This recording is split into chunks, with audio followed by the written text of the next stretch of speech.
I personally believe I can understand a pro-life argument for personal and religious views, except on a legislative level, I cannot fathom a good argument as to why there should be restrictive legislation over abortion. Cool. So I'm curious, do you think there should be legislative restrictions on someone murdering their 2-year-old? I do believe that, yes. Except I don't believe that life starts at conception. Okay, got it. So that's what I was going to go. What is the moral difference between a 2-year-old and a 20-week baby? A 20-week baby or a 20-week fetus? A 20-week baby in the womb. I believe and that... just so we're clear, fetus means offspring or little one and only refers to human beings. I believe that it's not an independent life. I believe that at a certain point in the womb, there's a point where the baby can survive without feeding off of the mother. Got it. So I have a 5-month-old baby at home. My 5-month cannot feed itself.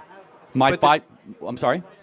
Somebody else could. No, when it's in the womb, nobody else can take care of that baby except for its biological mother. And why is that an issue?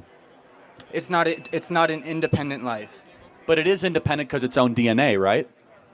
That's true, except it cannot survive on its own. It cannot survive in any way on its own. Well, at 21 weeks, it can survive actually on its own, and it has. And increasingly, 20.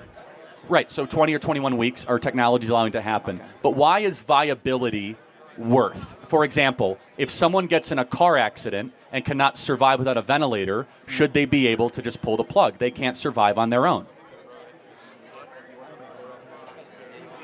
Do they have any ability to choose for themselves? No, they're quote-unquote brain dead. I mean, well, we have do not resuscitates for that. What if you don't have a DNR on your driver's license? You would have to live, I guess. You would be forced into that, except I don't necessarily disagree. Wait, hold on. So our laws are default to forced live.